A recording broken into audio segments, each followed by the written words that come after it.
Que a paz do único e eterno Deus seja sobre a sua vida.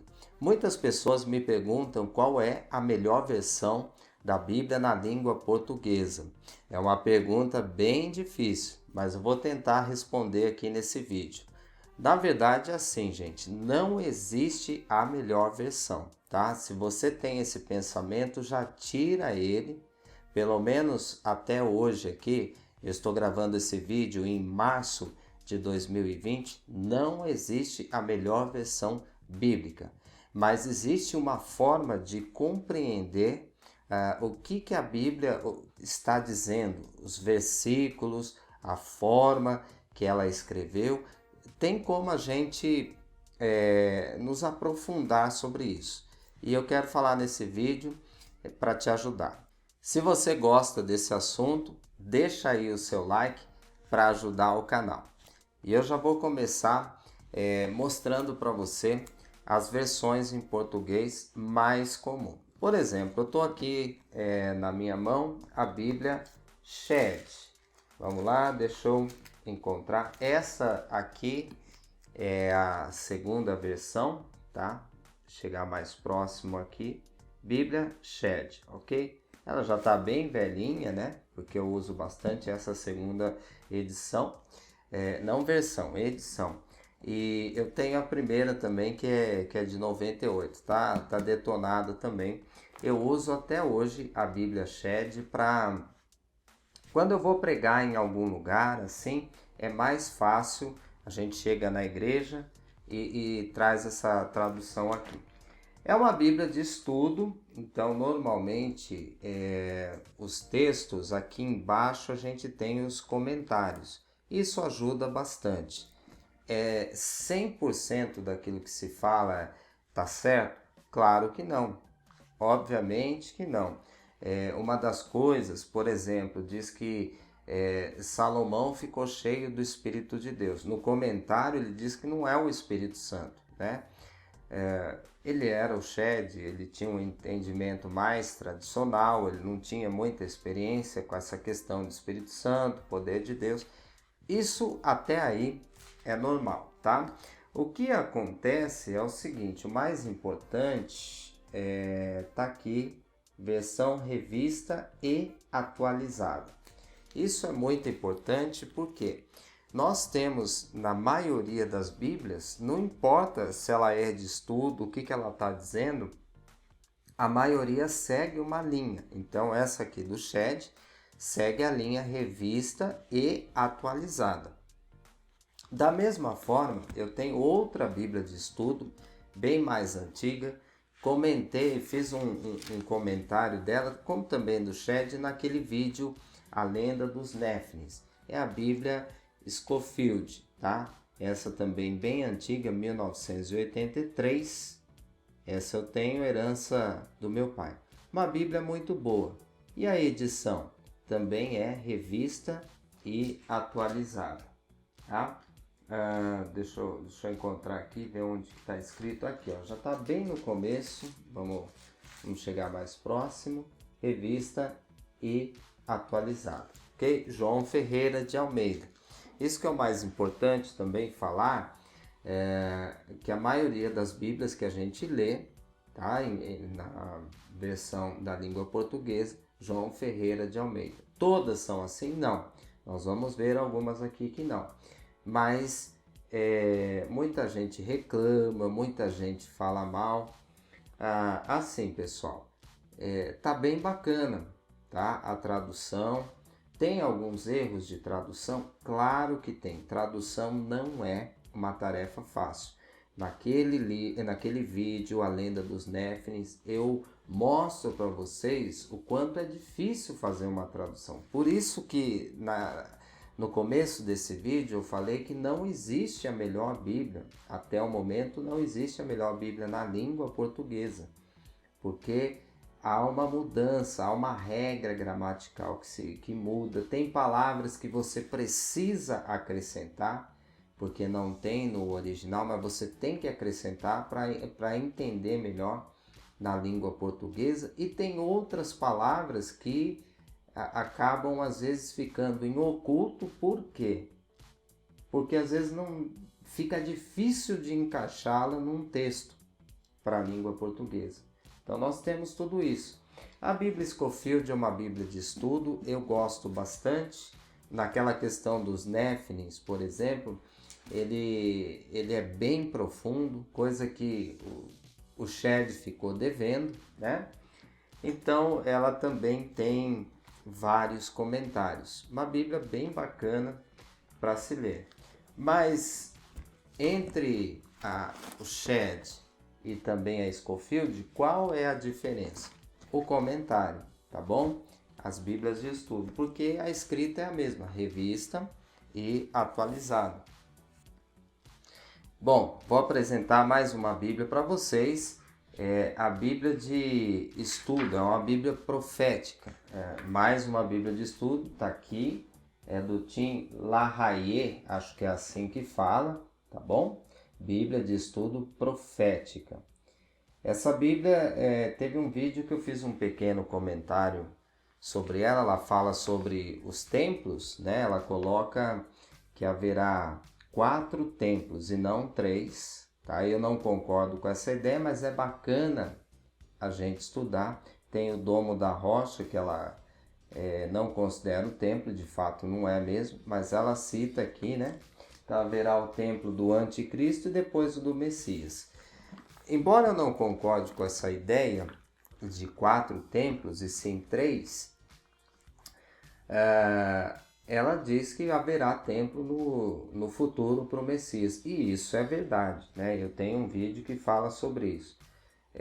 Muita gente se confunde com essa ideia que hoje nós somos o templo do Espírito Santo. Então daí o templo físico não existe mais. Ou então aquele versículo, Deus não habita em templos feitos por mãos humanas. A palavra real, e de fato é verdade, só que os templos que estava se referindo à Bíblia tem a ver lá onde o apóstolo estava, a idolatria que estava lá. Mas enfim, né? É uma Bíblia que tem a ver com o estudo profético. Como eu disse, muita coisa que eu não concordo, ela tem comentários, mas a versão dela, aqui, ó, vamos chegar perto, Almeida, né? João Ferreira de Almeida, corrigida e fiel. Então aqui já mudou em relação à atualizada. Muda muita coisa? Quase nada. Então nós temos, por exemplo, a versão revista e corrigida, né? Já está dizendo que ela foi revisada e ela foi corrigida. Aqui seria a versão corrigida fiel. Muda pouca coisa. Então isso é o que mais nós temos para a língua portuguesa, tá? Daquilo que a gente vai acessar. Vamos comprar uma Bíblia simples, sem ser de estudo, nada. É a mesma coisa. O estudo, essas Bíblias de estudo, esses comentários, eles podem nos ajudar. Alguns comentários, às vezes, eles colocam a tradução de uma palavra que pode ser entendida de outra forma. Então, bacana. É importante, gente, vocês terem essas versões, a revista e corrigida, a atualizada, e compará-las. É importante isso. Qual das duas você, Marcos, prefere? Eu prefiro a atualizada. Quando eu leio as traduções em hebraico, tanto do Antigo Testamento quanto do Novo, a atualizada se encaixa muito melhor. Mas a revista e corrigida, às vezes, em alguns pontos, ela acerta mais que a atualizada. Então, quando a gente tem as duas Bíblias, a gente já consegue comparar.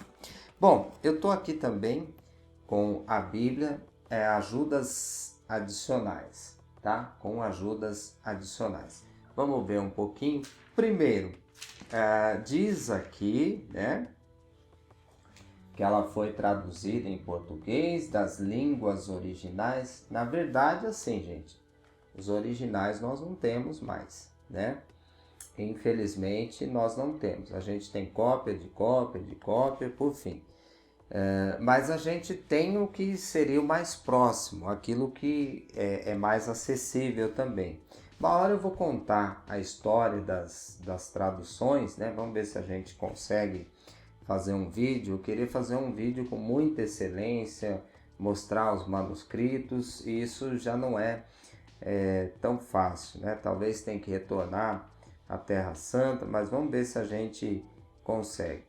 E diz aqui, ó, editor da edição brasileira, Alphalete Brasil, tá? É o que a gente tem de informação dessa tradução. Pelo que eu entendo, por aquilo que eu já li, essa Bíblia, ela é um pouco diferente, sim, da Revista Fiel, da Atualizada, mas quase igual, né? Quase igual.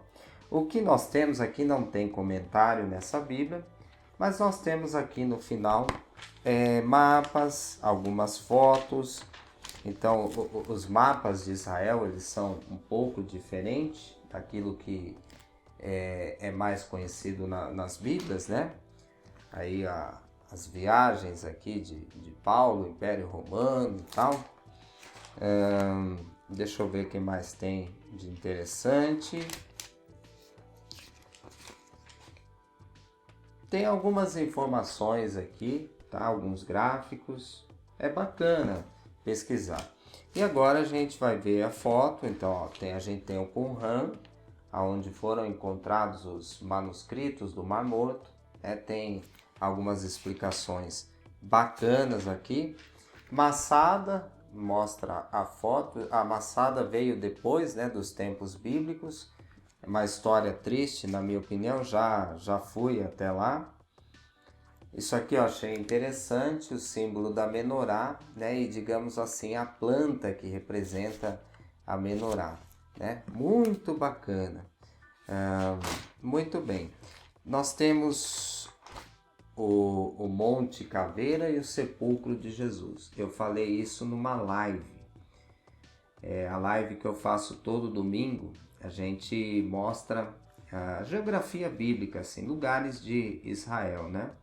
Então eu falei que existe pelo menos 2 túmulos de Jesus, e esse aqui é o lugar onde os evangélicos e até os judeus messiânicos gostam, né? Mas provavelmente não é o local original. Está aqui e tem também a explicação do Domo da Rocha. Na minha opinião, o abominável da desolação está aqui. Ele está no lugar santo, ou seja, aonde não deveria estar. Uma Bíblia bem bacana, tá bom? Então, Bíblia com ajudas adicionais. Eu tenho 2 dessa daqui, essa e mais uma. Muito bem, gente. Aqui então nós temos o que é mais fácil de encontrar. Agora vamos partir para as Bíblias hebraicas. Então eu tenho aqui a Bíblia hebraica da Sefer, deixa eu ver. Essa é uma Bíblia que os judeus usam, tá? Os judeus que moram aqui no Brasil, judeus tradicionais, judeus ortodoxos, ou seja, os judeus não discípulos de Jesus, eles utilizam bastante essa Bíblia. Ela é bem bacana, vamos folhear um pouco. A Bíblia hebraica, tá? Então aqui está dizendo baseado no hebraico, também à luz do Talmud e das fontes judaicas, né? Isso significa que é uma Bíblia rabínica, digamos assim. Ela tem uma certa... Tem um certo grupo aqui, nós vamos comentar já, um certo entendimento, melhor dizendo. Ela é bacana, nós temos o Antigo Testamento, tá? Divididos ali a Torá, profetas, escritos, tá? A divisão é um pouco diferente. Muito bem, nós temos algumas letras do hebraico, e quando você vai para os livros, o primeiro livro, Gênesis, tá aqui o nome verdadeiro, Bereshit, né? Deixa eu ver se eu pego aqui para vocês, Bereshit, okay? Que quer dizer princípio, né? Isso é bacana a gente entender, porque assim, os nomes que são traduzidos para a gente, no hebraico é um pouco diferente, né? O Deuteronômio chega para a gente segundo a lei, mas em hebraico é devarim, palavras. Então é um pouco diferente. Bom, eu falei de um grupo, né, da questão dela ser uma Bíblia rabínica. O que é isso? Ela é boa, mas ela é tendenciosa. Quando se trata de falar do Messias, que a gente sabe que é Yeshua, né, ou Jesus Cristo, muito bem, quando se trata desse assunto, ela muda a forma ou ela acrescenta entre parênteses algumas coisas para mudar o sentido do versículo. Então vamos ver, por exemplo, Isaías 7,14. Isso aqui até que é leve. Eu vou ler na nossa Bíblia primeiro, que diz assim, ó, portanto o Senhor mesmo vos dará um sinal. Eis que a virgem conceberá e dará à luz um filho. Ele chamará Emanuel. Vamos ler na Bíblia hebraica. Eis, pois, que o Eterno, Ele mesmo vos dará um sinal. Eis que a moça grávida dará à luz um filho e o chamará Emanuel. E aí coloca Deus conosco. Tudo bem. De fato, a palavra aqui em hebraico pode ser traduzido como moça, pode ser traduzido como donzela, mas eles fazem questão de acrescentar moça grávida para tirar o foco de que uma virgem poderia dar luz ao Messias. Mas esse versículo é leve. Ainda em Isaías, a gente tem outro que eles mudaram completamente. Ou seja, ficou algo tendencioso para tirar o foco da questão do Messias. Vou ler primeiro na nossa Bíblia. Porque um menino nos nasceu, um filho se nos deu, o governo está sobre os seus ombros, e o seu nome será Maravilhoso, Conselheiro, Deus Forte, Pai da Eternidade, Príncipe da Paz. Muito bem, quem é que não conhece esse texto, né? Agora vamos ver como é que fica na Bíblia hebraica. Pois nasceu entre nós uma criança, um filho, de Arás, da dinastia de Davi. Então você percebe aí que está entre parênteses, né? Para quê? É um acréscimo para fazer com que o leitor judeu compreenda de outra forma. Vamos continuar. Nos foi dado. Então, porque nasceu entre nós uma criança, um filho, nos foi dado. E sobre os seus ombros estará a autoridade. Por isso, o maravilhoso conselheiro, o eterno, todo-poderoso e Pai eterno, alcunhou-o a, e aí de novo entre parênteses, né? Risquiarro ou Isquiarro, o filho de Arás, de Sachalom, ou seja, príncipe da paz. Aí continua, para consolidar o seu governo. Mas enfim, então a gente percebe que essa Bíblia, ela é boa sim, mas ela é tendenciosa. Bom, se você adquirir uma Bíblia dessa, é fácil encontrar em vários sites judaicos, tá? Repito, isso aqui é para os judeus não discípulos de Jesus. E é claro que muitos discípulos de Jesus, eles leem essa Bíblia, pegam esse versículo e eles aplicam até contra o Messias. Você pode perceber que tem muitos judeus messiânicos que eles aceitam que Jesus ou que Yeshua é o Messias, mas eles não aceitam a divindade do Messias. Em parte é por causa dessa Bíblia aqui que eles seguem, tá bom? Mas se você souber ler hebraico e pegar essa tradução em Isaías, essa tradução ela está correta da forma da Bíblia cristã. Ou seja, essa daqui modificou. Bom, se você quiser acompanhar, já que aqui tem todo o Antigo Testamento, uma Bíblia bem bacana que eu indico para o Novo Testamento é a Bíblia de Jerusalém, ok? Esta é uma Bíblia católica e é impressionante. Por quê? Ela é, sem dúvida, agora eu falo por mim, tá? O Novo Testamento, ela é a melhor tradução para a língua portuguesa dos manuscritos em grego, tá bom? Em grego. Então, assim, o Novo Testamento, tudo que a gente tem em grego e traduzido para a língua portuguesa, o melhor que eu encontrei foi a Bíblia de Jerusalém. De repente alguém vai reclamar aí, não, mas lá no Antigo Testamento tem umas coisas estranhas nos comentários. É verdade, mas no Novo Testamento, essa daqui é só o Novo Testamento, tá? Tem a completa. E a completa, eu não posso falar muito mesmo, mas essa daqui, Novo Testamento, tá bem bacana a tradução, tá? E eu, assim, digo que para o grego tá melhor do que as que a gente tem.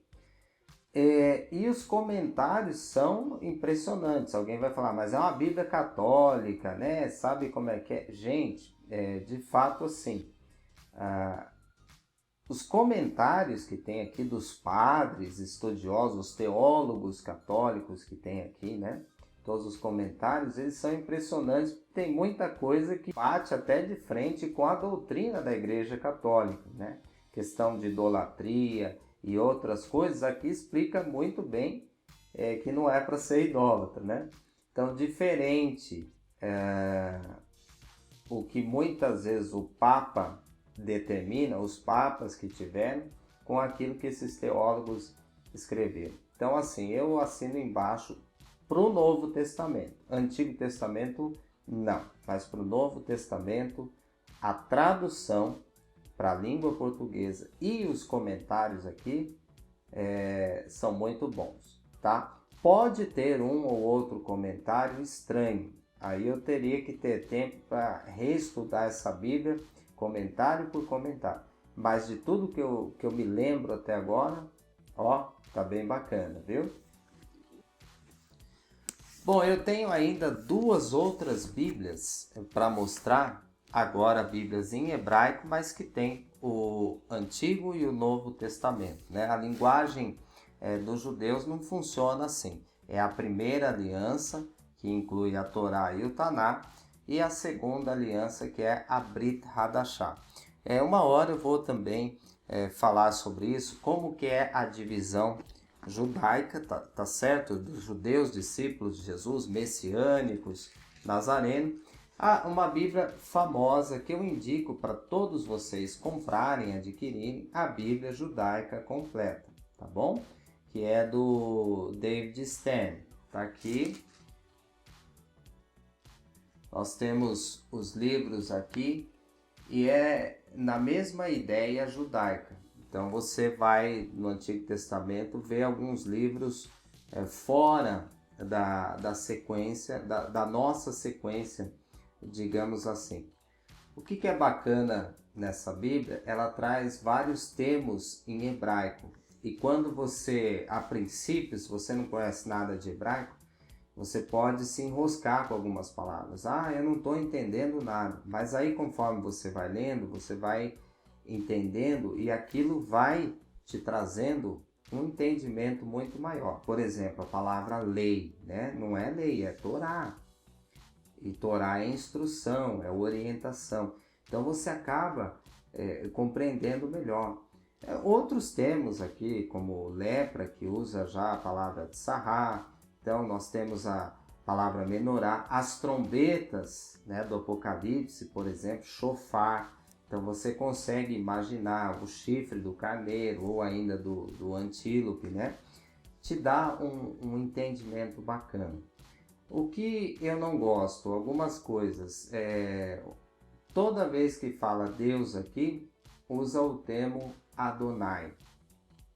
E Adonai está na Bíblia, mas deveriam colocar os termos certos. Quando é o tetragrama sagrado, deveria colocar, ainda que fosse Yehová, né?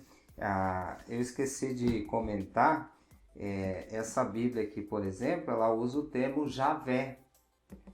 a Bíblia dos Testemunhos de Jeová, eles usam o termo Jeová. Enfim, deveria colocar o tetragrama sagrado, o nome Elohim, e faltou isso. Iá, que tem termos que Davi usou como Iá, mas acabou ficando Adonai para tudo. Então isso assim, eu acho que ele poderia ter resolvido isso aqui, né?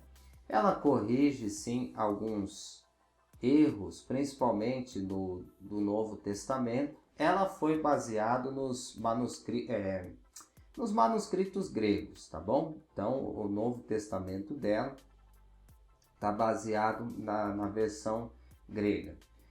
Outra coisa que assim é negativo é que da mesma forma que a Bíblia hebraica ela é tendenciosa contra, né, contra as profecias do Messias, né, contra Jesus, digamos assim, essa daqui ela também é um pouco tendenciosa, tá, para defender, digamos assim, os judeus messiânicos contra os judeus tradicionais, que falam que os messiânicos não são judeus, fala que eles são cristãos, porque eles adoram um homem e esse homem não tinha condição nenhuma de ser o Messias.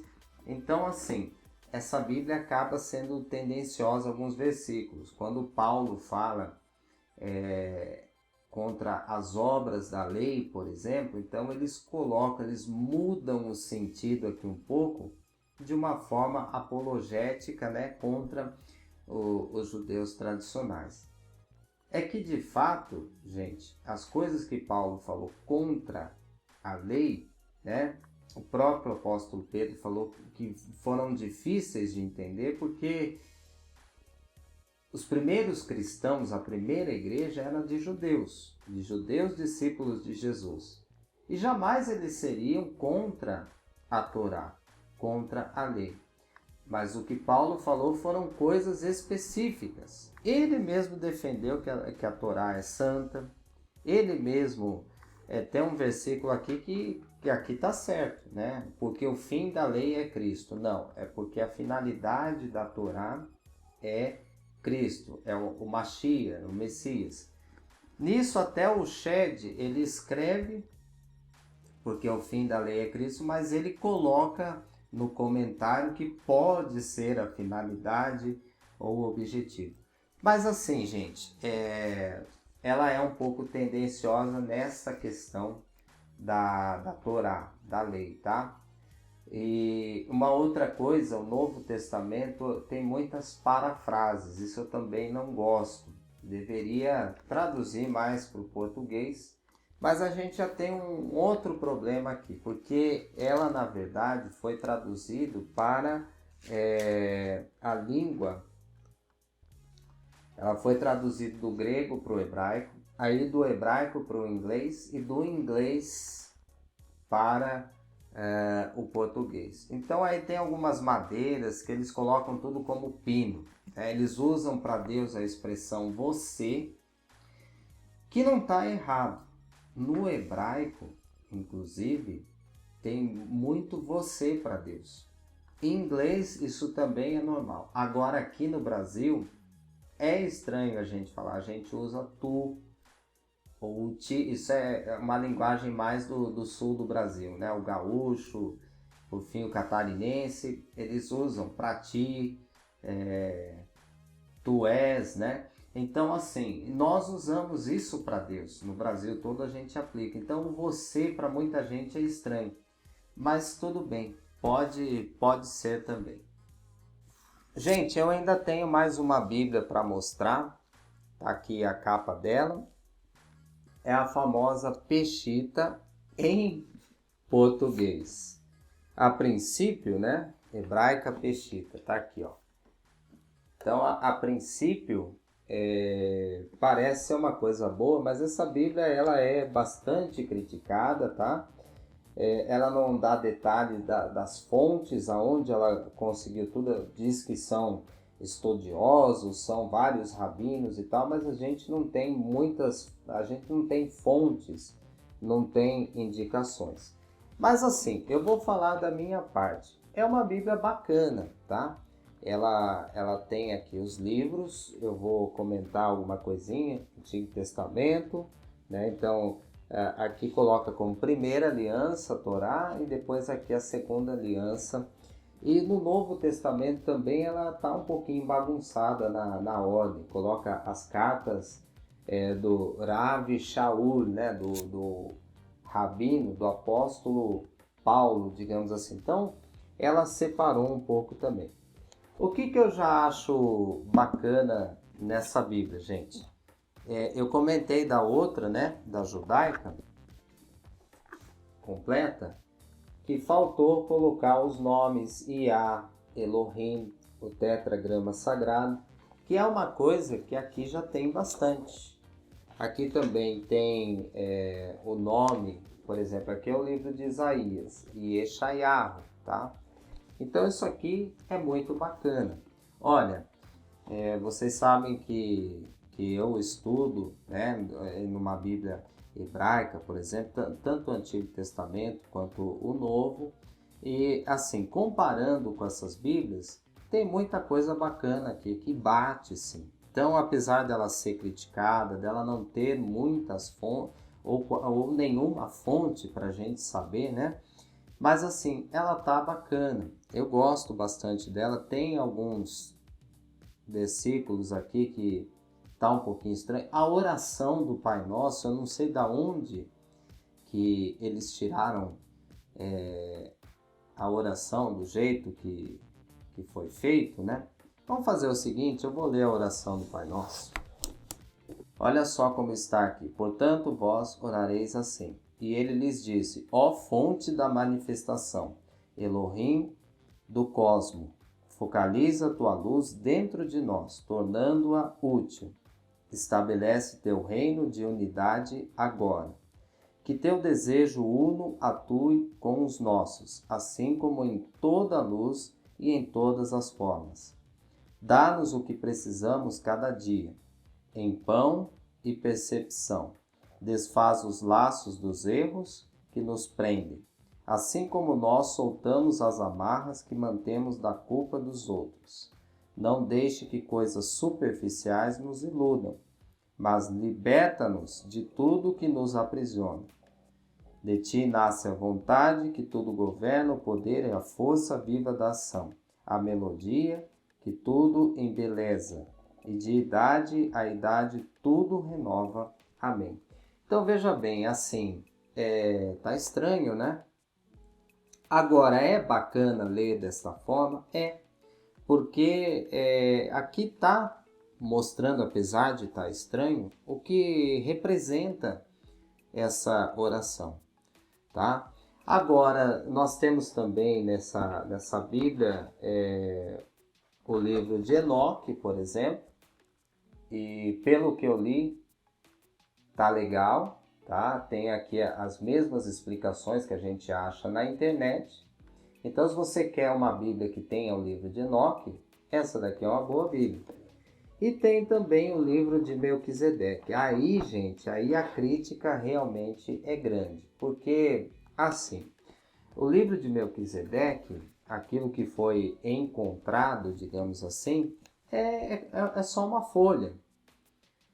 Aqui foi inventado uma história, até que bacana, por um brasileiro, agora não vou lembrar nem o nome desse brasileiro, mas foi um brasileiro, né?